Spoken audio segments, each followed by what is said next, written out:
You're watching exciting NASCAR action on TSN.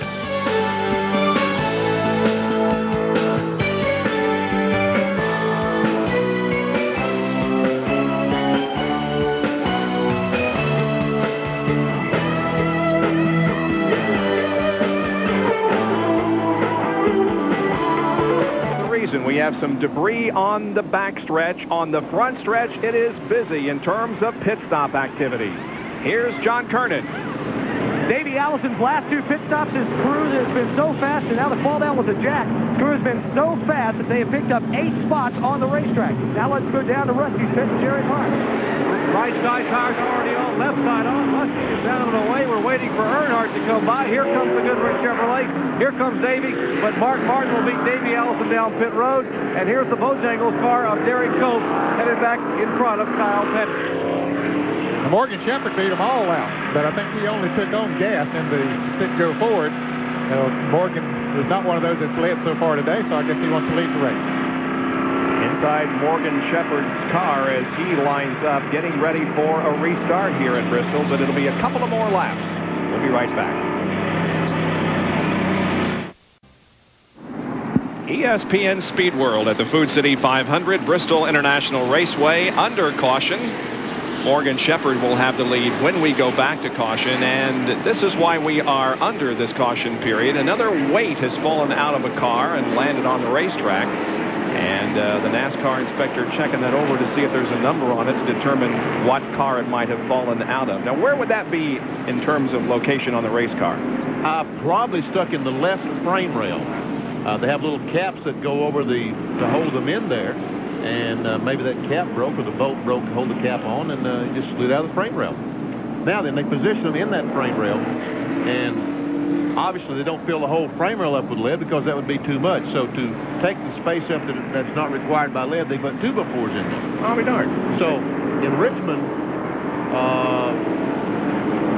the 40 car, Kenny Wallace, the 2x4 caught on fire. Oh, no kidding.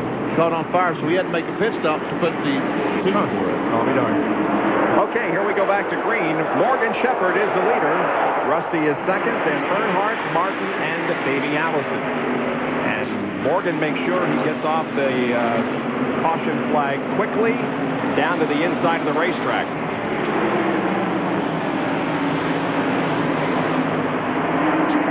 Well, we was watching him battle for 7th, 8th, and 9th. Wood Brothers made a quick pit stop. I didn't see any tires when he pulled out of the pits. I don't think he changed Rusty got up high, and Earnhardt and Martin both able to get by. He got caught up on the outside and lost 2 positions. Earnhardt moved to second, Martin to third, and Rusty's back to fourth. Man, oh man. And they should be able to go the rest of the way as far as their fuel is concerned. There's 150 couple of laps to go, and they should be able to go that far if there's not another caution. And Earnhardt's on the inside of Ricky Rudd. Rudd, one of the cars that's a couple of laps down. And a little bit of a surge, it looked like, going into one. Remember, he had a flat tire. Ricky Rudd did, the Tide Chevrolet. He is 2 laps down, currently being shown in the 11th position. Now separating first and second is Brett Bodine in the 26th. And Brett trying to get one of his laps back. I tell you what, man, he's on the inside of Morgan Shepherd. He may get it done. He may do it. He does. Now Earnhardt's coming out looking for the lead. And Earnhardt, is this the first time he's led? First time he's led. He get back to the start-finish line to get 5 bonus points. And Rusty Wallace comes along also. Third position. And Dale Earnhardt, Goodrich Chevrolet, led a lap. He now has the 5 bonus points like everyone else. Earnhardt, the points leader going into this race.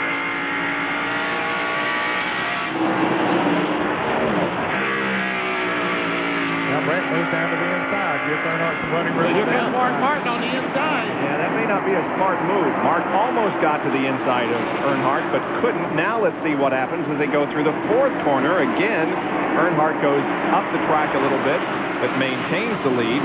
They see Brad is giving him race room up there, but Brad is running very fast down on the inside, and it is tough to pass up there. Here comes Martin. Mark. Is he going to try it again? Mark is afraid to go on the inside, afraid he'll get humped or something behind Brett Bodine, and Rusty Wallace will be behind as well. Now, Brett slowed down a little more that time going into the turn. Earnhardt was able to get all the way up there. He'll make the pass now to be able to get back on the inside going into turn 3. Now Mark Martin has Brett to pass. And he will do so coming down the front stretch. This is from Mark Martin's Olympic stain in-car camera. He's second.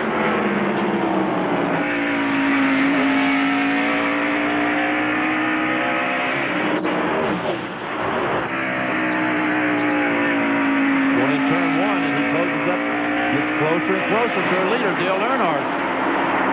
Here's Shepard, Davey Allison, Derek Cope, and Kyle Petty.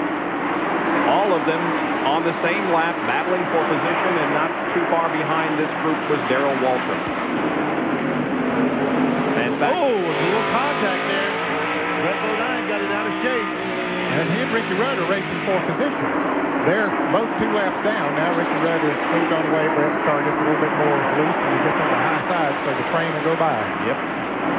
Just like we'll see in Talladega a few weeks from now when we go there on the 2.6-mile track. It's the same difference. Oh, and Kenny Wallace spins in turn 2. And here comes Mark Martin back to the line. They're racing to the line. It's Earnhardt wins it.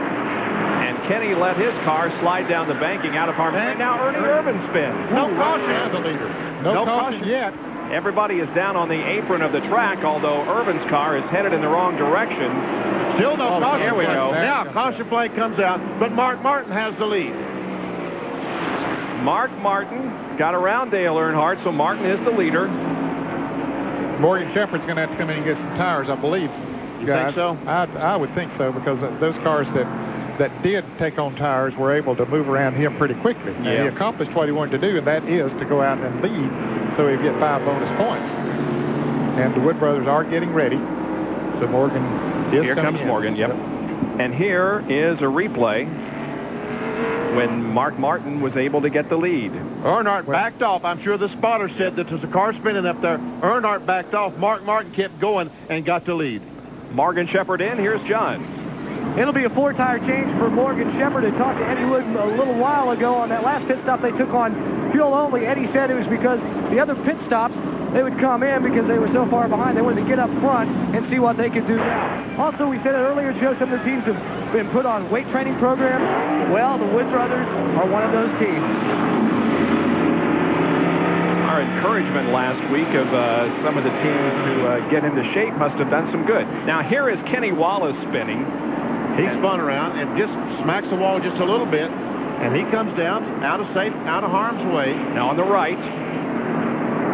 We'll see the 4-car come into the picture just a second spinning, but I don't think he has any brakes. I don't think the 4-car could stop the car, and he got up real high, but was trying to take evasive action because of the car spinning.